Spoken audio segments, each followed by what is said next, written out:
Hi guys, welcome back to the channel. I'm Office Bloke Daz. I'm Office Bloke Aidan. I'm Gaynor. Okay, before we start, if you're not subscribed, just check. Or if you think you're subscribed, just give it a quick check. A lot of people telling us that they've been unsubscribed for no reason of their own. Yeah. So just give it a check, and if you haven't, just give it a click and help us along. Yes, please. We appreciate it. Yep.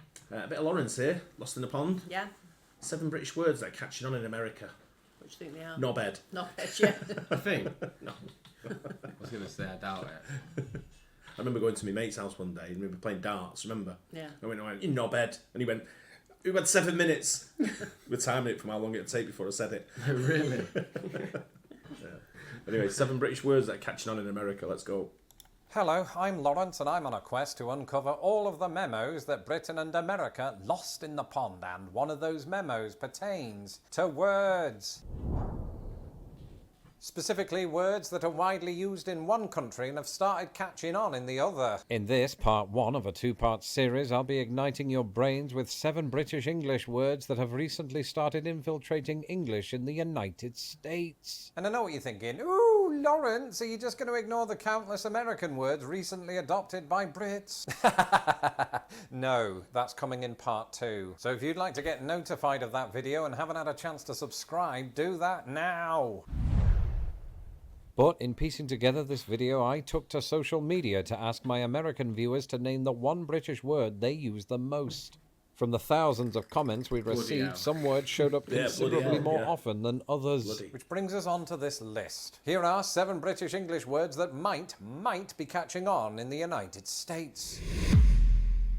And we start the list with a relatively recent word in British English. The word wonky, in the sense of askew, cropped up shortly after World War I. Indeed, I recall it being used frequently during my own life in Britain, which is not surprising given that I could never keep my glasses straight. And while the turn of this century saw a rapid increase in the word's use in British English books, the same appears to be true in US markets. Largely, this spike may have been the result of books that originated outside of the US, such as Craig Smith's The Wonky Donkey. With the author of that book being a New Zealander, it's worth noting that some British slang has long since caught on in other countries where English is a prominent language. Indeed, Melissa on Facebook noted, I had an Aussie university professor and on the first day said something was wonky and then dodgy. I've used both terms ever since.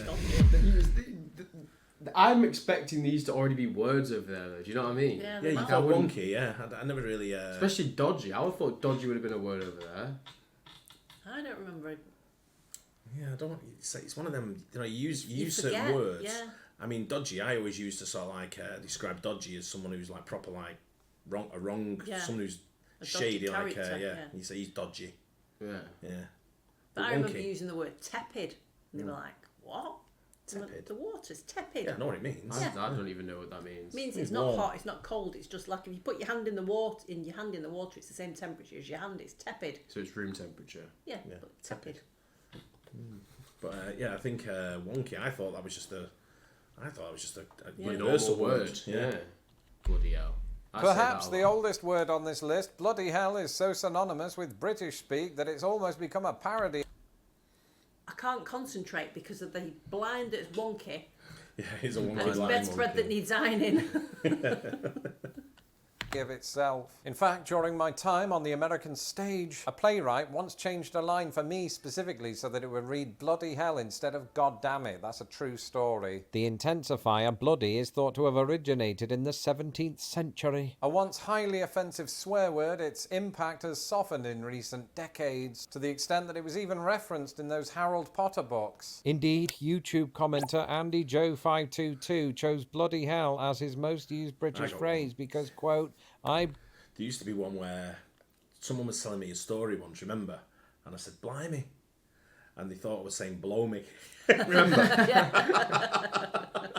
But I'm wondering if blimey is something that could be a word that's... Because that's kind of used mostly over here, I would say.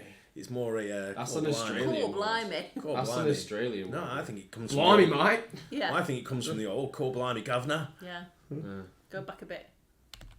522 chose bloody hell as his most used British phrase because, quote, I blame Ron Weasley. And it seems he's not alone, with instances of bloody hell skyrocketing in American English texts since the year 2000. In fact, responding on Threads, Canadian comedian and most famous person I sort of know, Brent Butt, took things a step further and suggested f***ing hell. As ever, I proudly share those sentiments. Brilliant. While both countries use brilliant in its original sense, as in sparkling with light. You're telling me that's not a word in America? I think it is. It is, but I think we use it a lot more. I use brilliant a lot. In milk, brilliant. I don't really say brilliant. I say it all the time. Or I write it all the time. British people employ it to describe someone or something that is amazing, fantastic, that... You definitely say brill, don't you? Yeah, because I think That's brill. I think the Americans should probably use awesome as the same descriptive word. Yeah, but that's still a word over here that we Yeah, no, use. but we don't. So if I said to you, "Oh, look at that over there," and no one over here would go, "Awesome." They wouldn't, would they? Not left of us stoned. Yeah.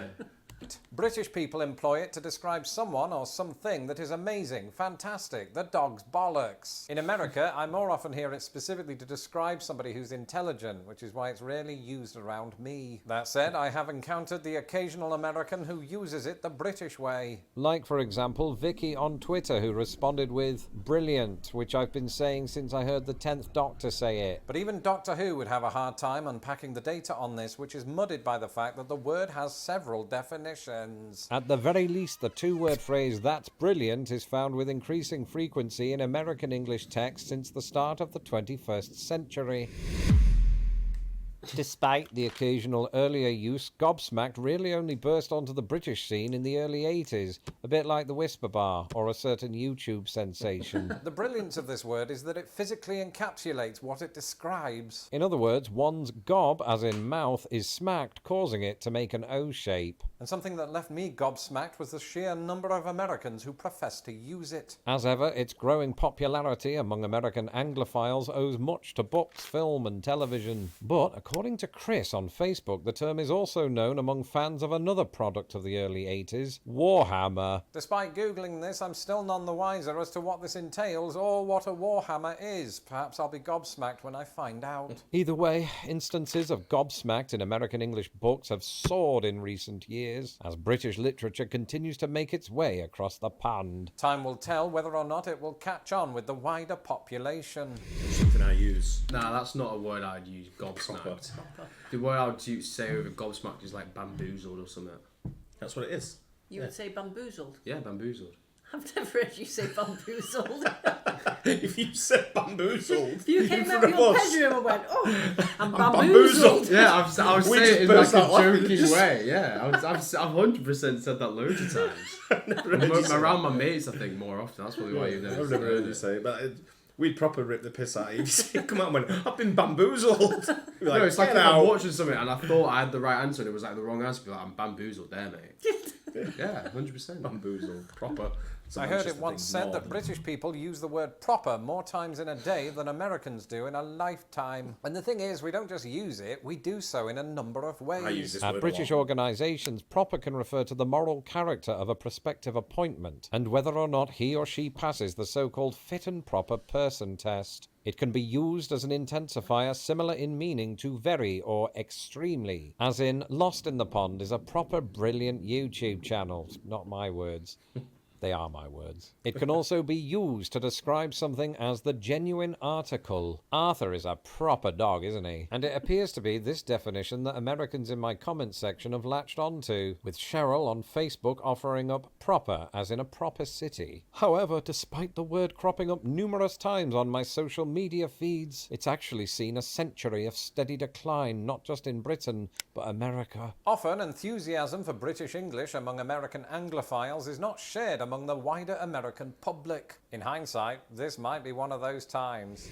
Spelled wrong, that's why. I don't often smile, but when I do, it's because my 6-year-old niece drew this many pictures for my birthday. In Britain, we might say I was chuffed to bits. But chuffed to bits, or just simply chuffed, is another way of saying I'm really pleased right now. It is derived from the Northern English word chuff, which used to mean puffed with fat, but these days is a synonym for arse. Anyway, when I use chuffed in the United States, my fellow Americans look at me as if I'm speaking anything other than English. I don't think I've ever said However, chuffed. among the American Anglophiles who make up a large portion of my subscriber base, it seems to be catching on. Take, for example, YouTube commenter Rubricity, who told me, I recently cracked someone up when I said I was chuffed about something, but in an American accent. Which means, I suppose, you were both chuffed about something. Once again, American readers have at least become more exposed to the word, with a sharp increase in instances since the end of the 20th century. Perhaps the word I was most surprised to see. That's definitely a Manc thing, isn't it? Yeah. Was it probably Gallagher's the most famous for saying it, aren't they? Yeah. And Leeds as It's well. like, how would you even put that into a sentence? Or how would you use it? Like, if I'm getting like food at a shop and they're like, "Is that everything for you?" I'm like, "Yeah, sorted, mate." Yeah. Like, it's like a thank you, innit? Yeah. It's almost like a gesture. Like, I've got thank everything. You. I've got everything I'm finished. fine, yeah, I'm I'm finished. finished. Yeah. I'm done, sorted. I'm sorted. Yeah. Or if someone says, "Oh, I bought you a cup of tea," and you go, "I've already got one. I'm sorted." Yeah. Means I've already been sorted out. Yeah. Mm-hmm.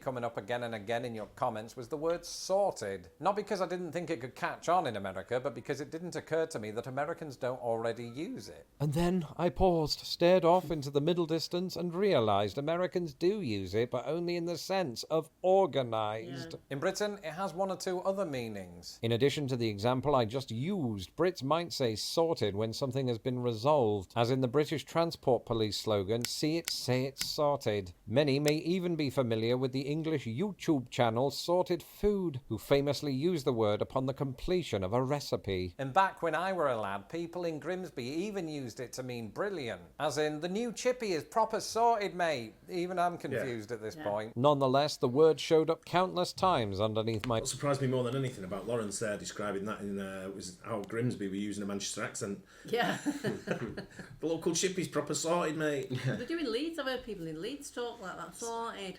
Well, it's the wannabe Liam Gallagher's, isn't it? Yeah. They all wear parkas now as well. Yeah. I post on Facebook, Twitter, Threads, and YouTube. And if you're not following me on those platforms, sort that out now. Moreover, Sorted has featured in a significantly higher percentage of American English texts since the end of the 1900s. With a fine example being Agent Alfie by, quote, the best-selling author of Doctor Who. If this list has taught me anything, it's that even recent British English words have the capacity to reach the United States. In fact, it could be argued that the internet has only increased this capacity, perhaps to a level not seen in more than a century. Specifically, my American subscribers often tell me that they picked up unique British phrases from pop cultural institutions like Doctor Who, Peaky Blinders, and of course, Harold Potter. In my next video, I'll be looking at 7 American words that might be catching on in Britain. In the meantime, if you've not seen my other vital list, 6 American things that are actually British, I insist you do that next. Until the next video. Yeah, I think with the sort of like development of social media, YouTube, you know, the TikTok and all that kind of stuff, I mean, a lot of people will pick up phrases from all different parts of the world. Yeah. And if people latch onto it, like, don't know, they're impressed by it or whatever, or they like that kind of thing, they'll go for it. Well, when we lived in the States, we picked up a lot of the terminology very Absolutely, quickly. yeah. You have to sometimes to fit in. Yeah. So, like, otherwise people look at you like you're an idiot. But now, when I don't have to, I still use it. Because I'm so used to saying it. Yeah, same. It's like when we were at White Castle that one time and they just didn't have a clue what I was saying. No.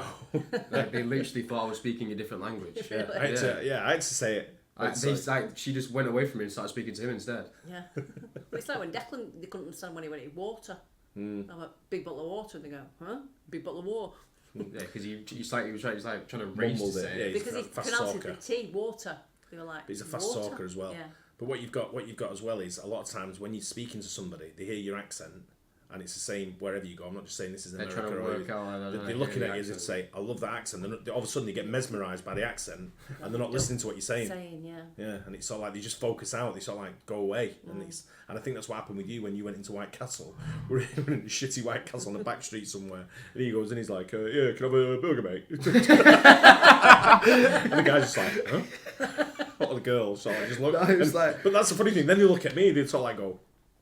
Do you know what she said? She was like, I asked for like one of them slushy things, and I was like, "Can I get the blue raspberry one?" She was like, "What?" Like, she had no idea, and then like ended up they were out of the blue raspberry. I was getting the cherry one as well. Yeah, that's sound, mate. And it's just like, what? You can see even the people in the queue as well. Everyone was looking at us and say like, "What are these two? Where have these come from?" Because especially we're in Tennessee as well. Sort of. We're in Tennessee. Southern place, isn't it? Yeah, bizarre. But yeah, it's weird how we all speak the same language, like in countries like that. But yeah, it's so very different a lot of the time. You know, with accents. Yeah. But anyway, I hope you guys enjoyed that. Don't forget to like and subscribe. We'll see you on the next one. Cheers. Bye.